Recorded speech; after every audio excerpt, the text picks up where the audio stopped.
Hello everybody, this is Nerf Gun Reviewer 331 here today, and this is just a quick little update video. So before I show what I have 3D printed, I just want to mention that I am in the process of getting my first Caliburn kit, or whatever, however you pronounce it, from CaptainSlug. I have the hardware kit ordered, but I decided to 3D print the parts first. So let's just go over what I 3D printed. So I have, I think this is the main housing for the, where you put the magazines in. I got all the parts printed. The hardest part for me to print were these, I don't know what this is in retrospect, but I think this is, I want to say this is the plunger. An O-ring goes around here, and I would have to familiarize myself with how the whole Caliburn works, but I mean, I even have I think this is the tenderizer plate and some of the other parts that needed to be printed. I ran out of silver, oddly enough, so I had to go with some sort of like green because I had the most of that color compared to all these other colors I have here. Let's see, so these are the sights. I guess they're called pips or whatever.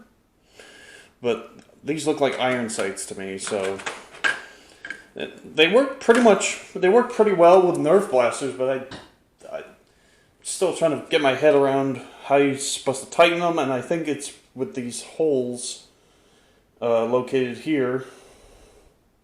I think you're supposed to put like a screw in there or something. I don't know. And, oh yeah, getting back to what I was saying before, was the hardest piece, or pieces actually, was this rail, oddly enough, because I was printing that on a QIDI. Most to all these parts, except for this, were printed on the QIDI over there. That is, I believe, close to a 6-inch all around. So 6 inches length, width, and height. For particularly this piece took 2 attempts. The first attempt was with using a raft, and that fell apart pretty quickly. But this piece was printed without a raft. And on the other 3D printer that's outside this door, right here, this is the new 3D printer I have. New addition to my collection. In case you're wondering, it's a SOVOL SV101. It was during a lightning deal of Amazon, and decided to pick it up. Yeah, there's a lot going on just looking at it, but it's still really cool. Anyway, go back into the bonus room, and so these 2 stems here, or I call them stems because they just look like stems to me. This one was printed, I think, at a 95% scaled down, so like 5% less than the 100% scale. And this is just the original 100%, so like nothing changed. This one was printed on the QIDI, and it took forever.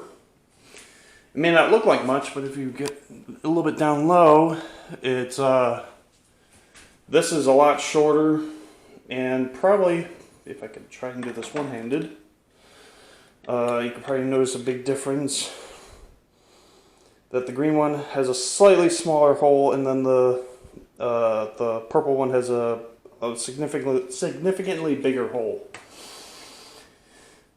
And really, I printed these in random colors because, and just for the main point of it, because I have no idea what I'm going up against. I don't know how advanced this project's going to be, and I don't know if I'm going to screw up at any point. So I'll keep you guys posted, but this is just one of the main projects I'm working on. And if you follow my Instagram or Facebook, because I post on Instagram now, pretty frequently.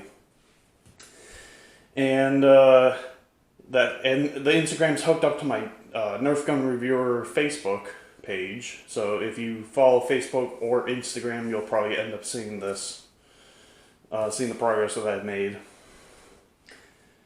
But yeah, so for the most part, for all these parts, they can fit pretty well on a QIDI or similar. Do keep in mind this is an X1, a Tech X1. Pretty much the original model before they came up with the X1 too. So yeah, that's essentially all I have. By the way, this is just a measuring cup. This is for something else, not even Nerf related. And yeah, I think I have all the parts here. If there's anything I'm missing, just let me know.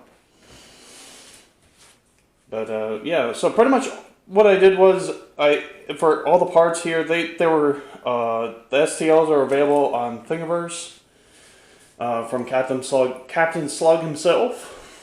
Just look for Caliburn, Nerf, and you should probably get like a couple of hits within the first couple of seconds. Like these files here should be all on the Thingiverse website. And I gotta say, they're really the good quality parts. I mean, well designed too. My personal favorite, just out of all these parts, well, aside from this here is actually pretty interesting in how it works. Do keep in mind, I did print. They said this piece in particular had to be printed in ABS. I put it in PLA just for you know, shnikes and giggles and whatnot. But this is the most interesting piece, I gotta say, is this, because it's printed like this, or I think it was like this, printed from bottom to top, and I gotta say that the detail on it's pretty cool. You can actually see all the detail and such. I'm assuming this is where the trigger goes, right here, and I have no idea what this is, but I'll figure it out. Yeah, so, and I'm also working on the other Caliburn. I only have one piece printed. This is the Nerf Mega Caliburn. And when I have all the pieces for the Nerf Caliburn Mega, that's going to be my next go-to project. So, yeah, that's pretty much what I've been doing for the past 2 weeks. Is just trying to get all the files onto a slicer, and then like exporting it into a G-code and then printing them. And honestly, I'm pretty much in love with all these parts. They look so cool, and even though the colors don't match up, now that I know that, like if I figure out like which colors I need to print next, if I want to make another one, then I'll go for it. So thanks for watching, guys. This is Nerf Gun Reviewer 331 signing off for today. Hope you guys enjoyed the video, understood the video. Hope you guys have a good day, night, life, and everything else. And I'll see you guys in the next video. See ya.